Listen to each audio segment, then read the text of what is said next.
Hello, everyone, and welcome back to Go English. I'm Mizu, and we're really happy you're here with us today. If you want to speak English more naturally, more comfortably, and more like real everyday conversation, you're in the right place. And I'm Lucas, and today we're talking about 3 tiny English expressions that secretly confuse almost every beginner. You must, you have to, you need to. And honestly, the moment English learners hear these words, many people immediately panic. Seriously, suddenly it feels like a grammar exam from 2012. Please explain the emotional difference between must and have to in 7 pages. No, thank you. But honestly, textbooks sometimes make these expressions feel cold, stressful, and robotic. When real English is actually emotional and human. Exactly, because native speakers don't only choose words based on grammar. We choose them based on feeling. Listen carefully. You need to sleep. That sounds soft, caring. Maybe your friend looks exhausted. Now compare, I have to work tomorrow. Oof, that feels like responsibility, like life is calling you back. A very tired adulthood feeling. And then, you must try this cake. Now that sounds passionate, like somebody had one bite and experienced spiritual enlightenment. Honestly, if chocolate cake is involved, I become emotionally unstable. Same. Dessert changes people. And that's exactly what today's lesson is about. Not memorizing grammar charts. But understanding real emotion in English. And today's video is going to be really practical too. We're going to learn the emotional difference between need to, have to, and must. How native speakers really use them. How fast pronunciation changes into things like needa and hafta. Common beginner mistakes. Emotional real-life conversations. And how to sound more natural and less like a textbook. And we even have listening practice today. Fast, real English. Because honestly, many learners understand slow English. But then a native speaker says, we need to go right now. And your soul leaves your body. Happens to everybody. So relax. Don't worry about being perfect today. Just listen, feel the emotion, and enjoy the conversation with us. And wait, before we start, we want to ask you something. What lesson do you want next from Go English? Maybe phrasal verbs? Small talk? Texting English? Fast American pronunciation? Dating conversations? Real workplace English? Tell us in the comments. We actually read your suggestions all the time, and many of our videos come directly from you guys. And honestly, your comments help us understand what English learners really struggle with in real life. So grab your coffee, your tea, or your emergency emotional support cheesecake. And let's learn real English together. Let's get started. The city just keeps moving, doesn't it? The city just keeps moving, doesn't it?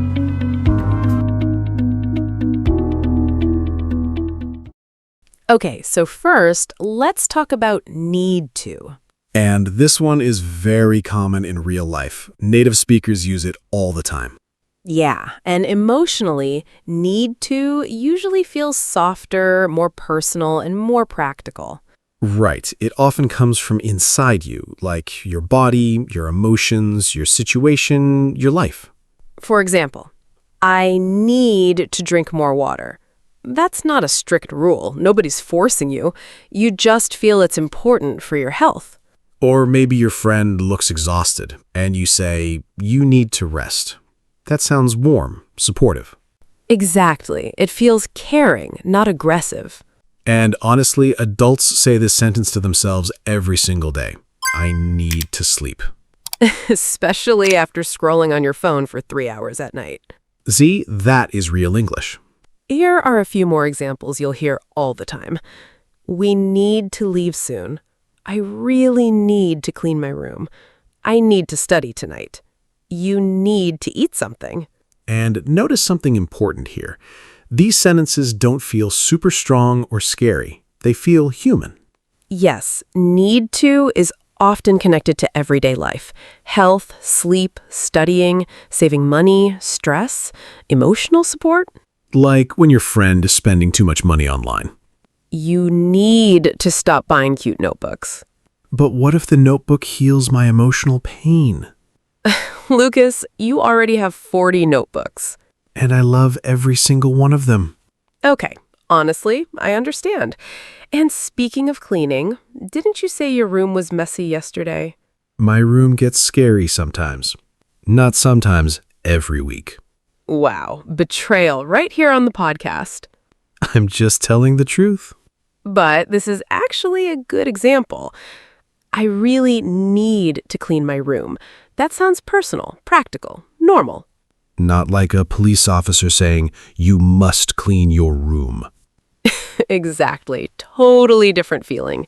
And here's something very important for listening practice. In fast American English, native speakers often pronounce need to like needa. Right. You need a rest. We need to go. You need to see this. And one more dangerous sentence, we need to talk. Oh, no. Everybody gets nervous when they hear that. Because usually that conversation is not going to be relaxing. But listen carefully to the pronunciation. Need to, needa. So if native speakers sound fast sometimes, don't panic. Your ears will slowly get used to it. And remember the feeling here. Need to usually means something important for you, something helpful, something personal, something caring. Not cold grammar, real human emotion. Okay, now let's move to the next one. Have to. And emotionally, this one feels different immediately. Yeah, have to usually means I don't really want to, but life says yes. Honestly, that is adulthood in one sentence. So while need to often feels personal, have to usually comes from outside pressure. Like work, school, schedules, rules, responsibilities, bills, society attacking your peace. Very accurate. For example, I have to wake up at 6. Maybe you hate waking up early. Maybe your soul leaves your body every morning.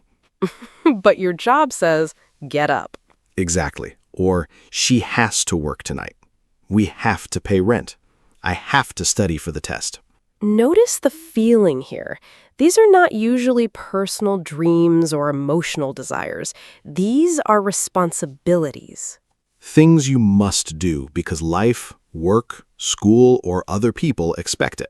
And honestly, native speakers use have to constantly in daily conversation.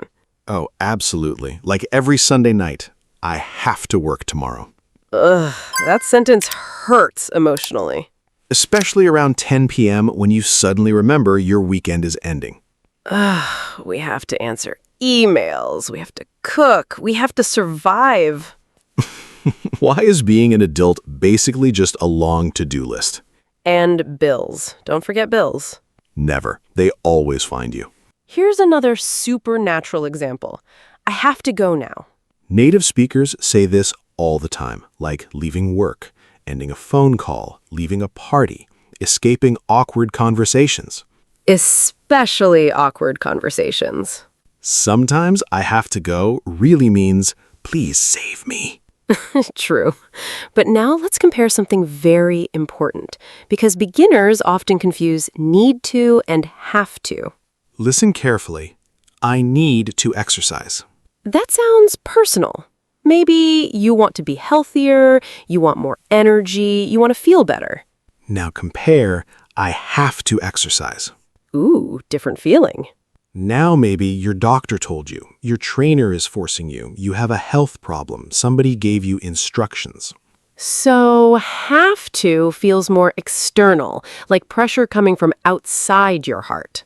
Exactly. And this emotional difference is very important in real English.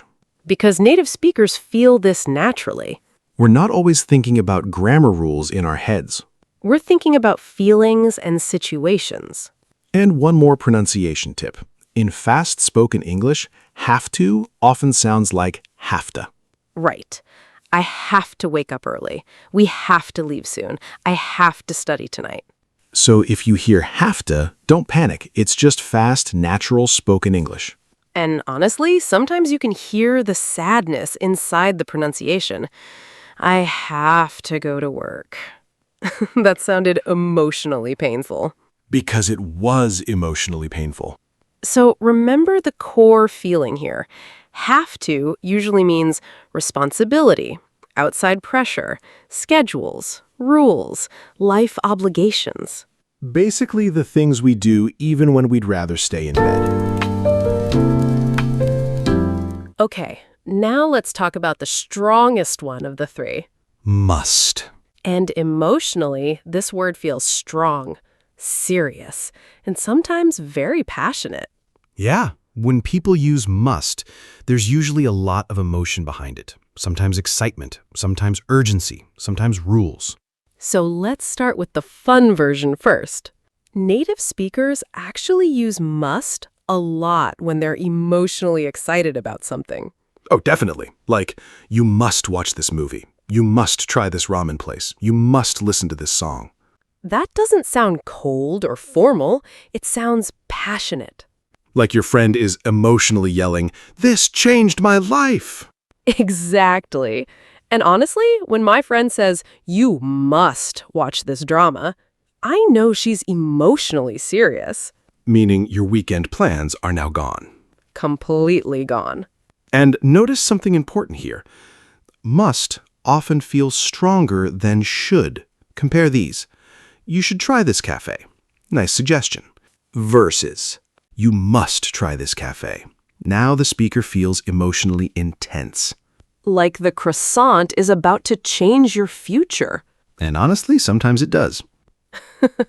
Food conversations become very emotional very quickly. Now let's move to another use of must.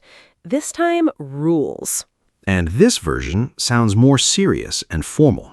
You'll often see this on signs, airports, schools, official rules, instructions. For example, passengers must wear seatbelts. You must stop here. Students must bring ID. These sound strong, not soft, not optional. Right. Nobody is asking politely. It's more like, this is the rule. And honestly, native speakers don't always use must in casual daily conversation for obligations. Yeah. In everyday speech, people often say have to instead. Like natural casual English, I have to go to work. Less common in casual speech, I must go to work. The second one sounds more formal or more dramatic. Like you're in an old movie. I must leave immediately. You suddenly became a Victorian gentleman.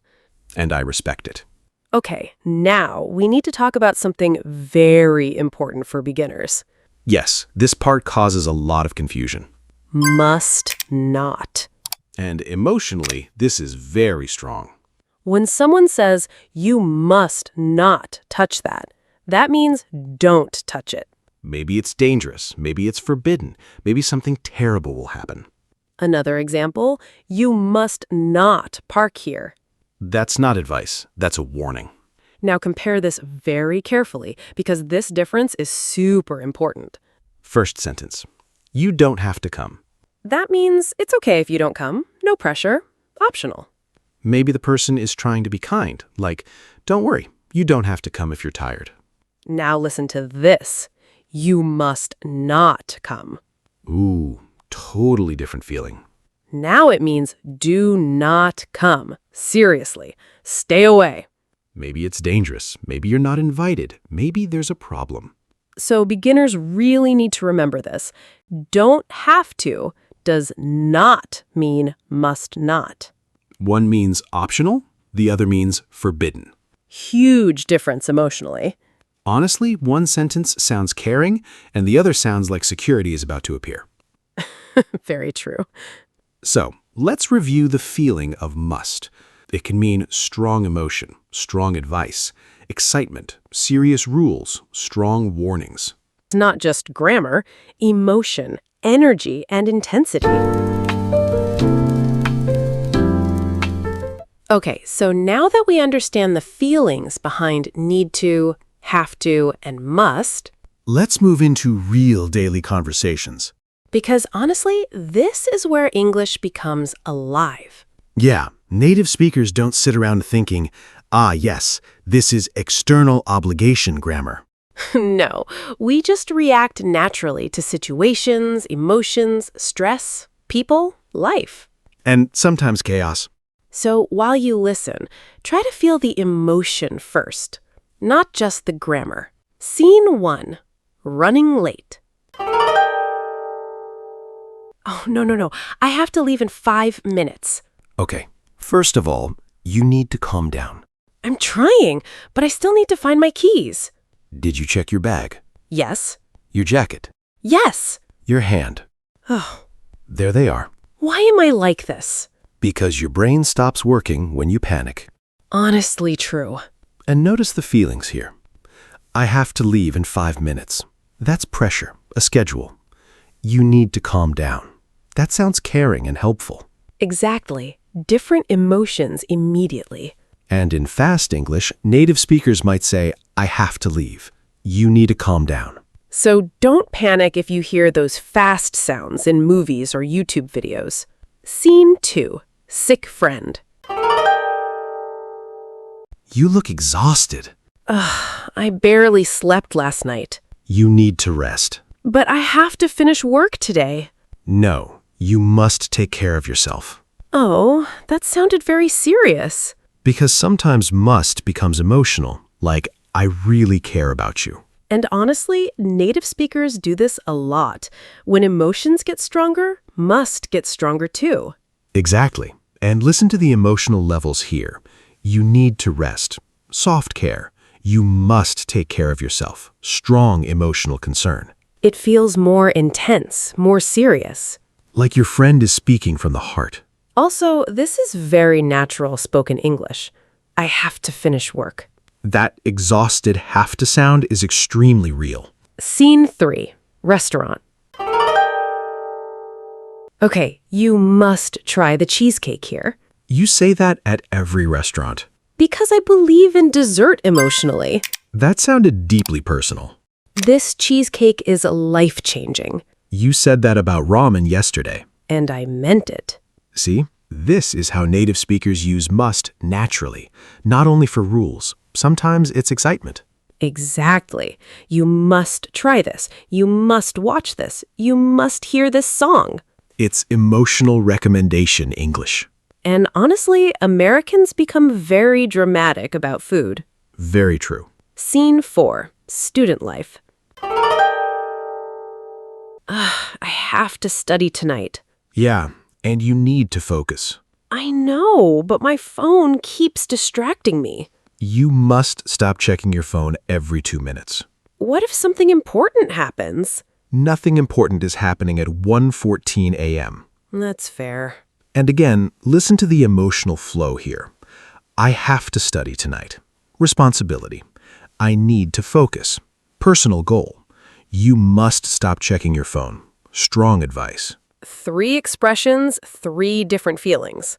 And this is why real English sounds natural, because native speakers choose expressions based on emotion, pressure, and situation. Not just grammar charts. And one more listening tip before we continue. In fast, natural English, you'll hear things like, I have to study. I need to focus. You must stop that. Interestingly, must usually stays clearer in pronunciation because it sounds stronger emotionally. Yeah, people often stress it harder. You must see this. And honestly, now you're starting to hear real English the way native speakers actually use it every day. Okay, now let's talk about some very common beginner mistakes. And honestly, these mistakes are totally normal. Yeah, because technically the grammar may look similar, But emotionally, the feeling can become very different. and sometimes one small word change can completely change the situation. Like friendly, rude, caring, aggressive, optional, forbidden. English is emotional, not just grammatical. Mistake 1, using must everywhere. This is super common for beginners because textbooks teach you must do your homework. So learners start saying must for everything. But in real casual daily English, native speakers usually use have to more often. Especially in normal conversation. For example, I have to go. That sounds completely natural. You hear this every day. At work, on the phone, at restaurants, after awkward social situations.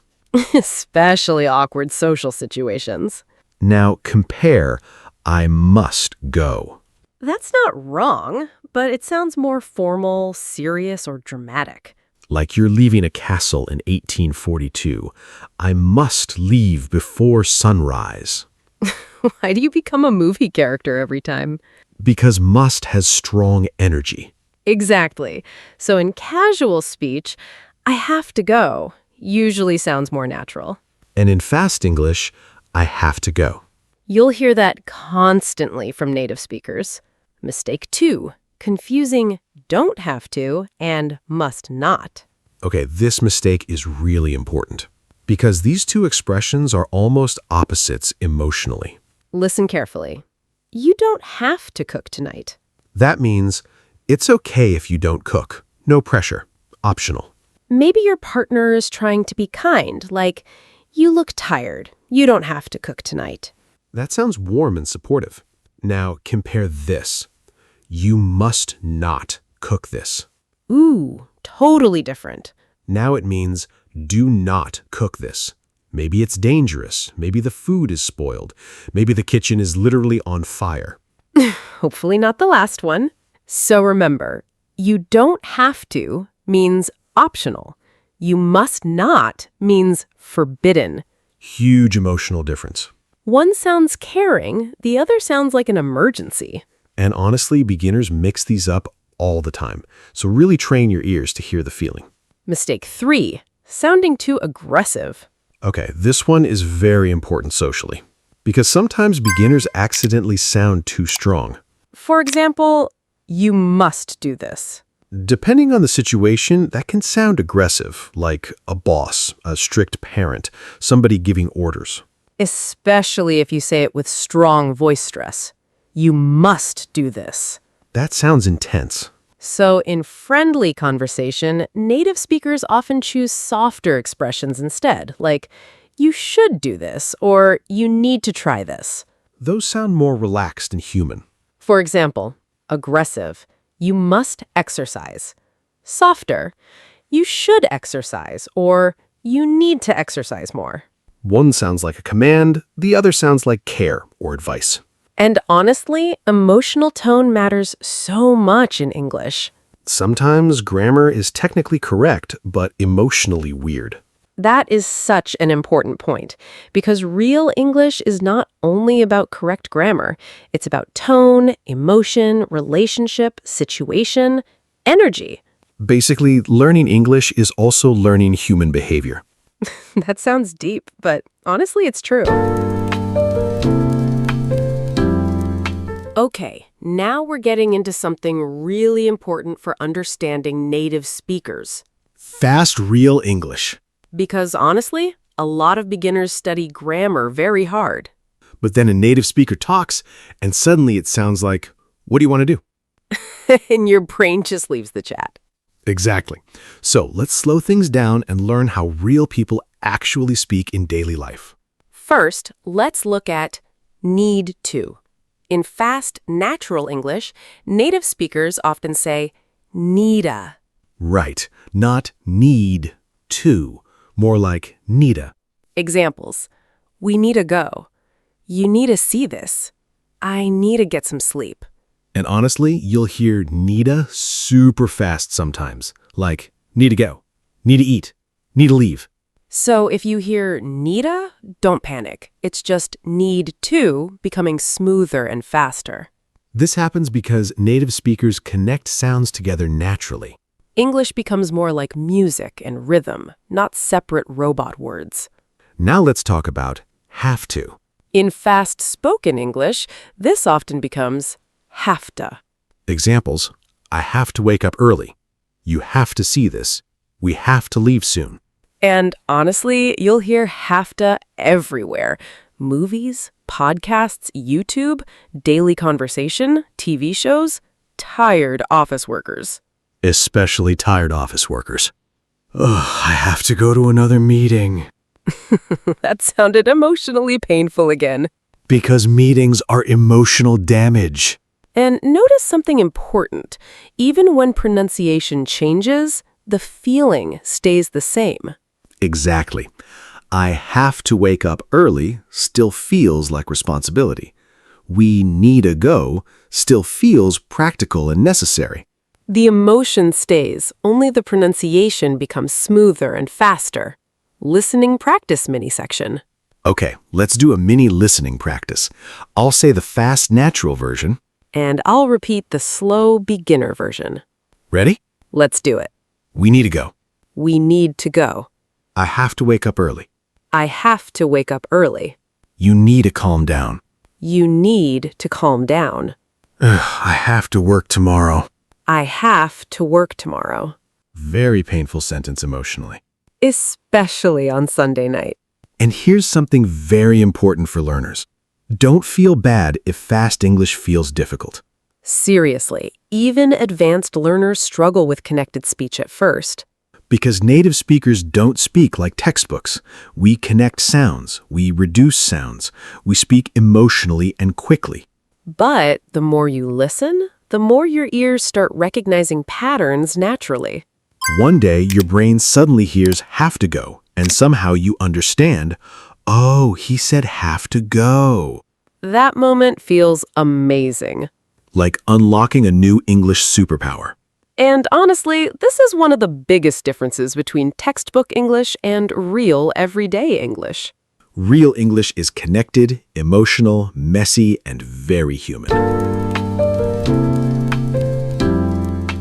Okay, before we finish today's lesson, we want to talk about something really important. English is not only grammar. It's emotion, It's relationships, stress, love, responsibility, excitement.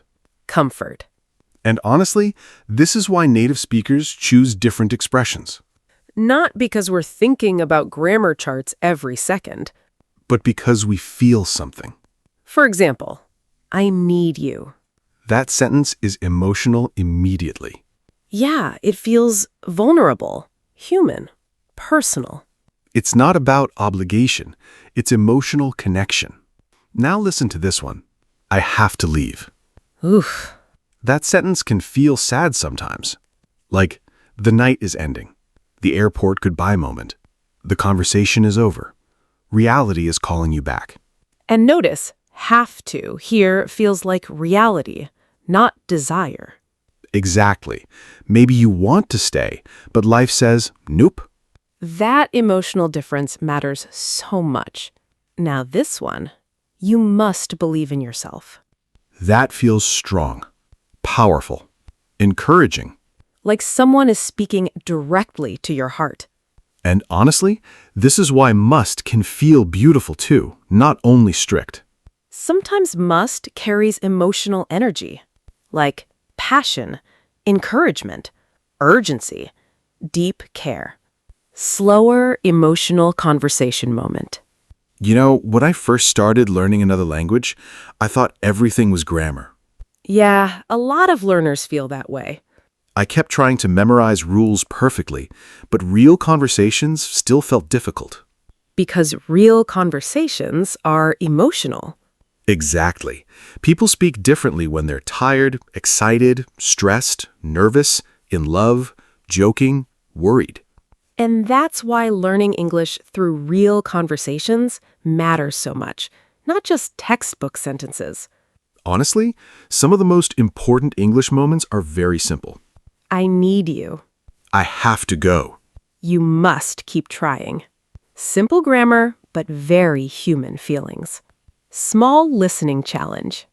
Okay, before we finish, quick listening challenge. Ooh, okay. I'm going to say a fast, natural sentence. You guys try to hear it first. Ready? I have to leave. I have to leave. Good. Next one. We need to talk. We need to talk. And last one. You must believe in yourself. Notice how must stays stronger emotionally? Exactly. Native speakers often stress must more clearly because the feeling is stronger. So, today we learned something really important. Need to usually feels like a personal need, something helpful, something caring. Have to usually feels like responsibility, schedules, outside pressure, real-life obligations. And must usually carries strong emotion, strong advice, strong encouragement, or strong rules. And honestly, native speakers don't think about grammar charts while talking. They feel the emotion first. That's why real English sounds alive, not robotic. And if today's lesson helped you understand English more naturally, please support Go English by liking the video and subscribing to the channel. And tell us in the comments, which one feels hardest for you? Need to, have to, or must? And try writing one real sentence from your own life. Maybe, I have to wake up early tomorrow. Very emotionally painful sentence. Sadly, very real. Thank you so much for spending time with us today. Take care of yourself, keep practicing little by little. And we'll see you in the next Go English conversation. Bye, everyone.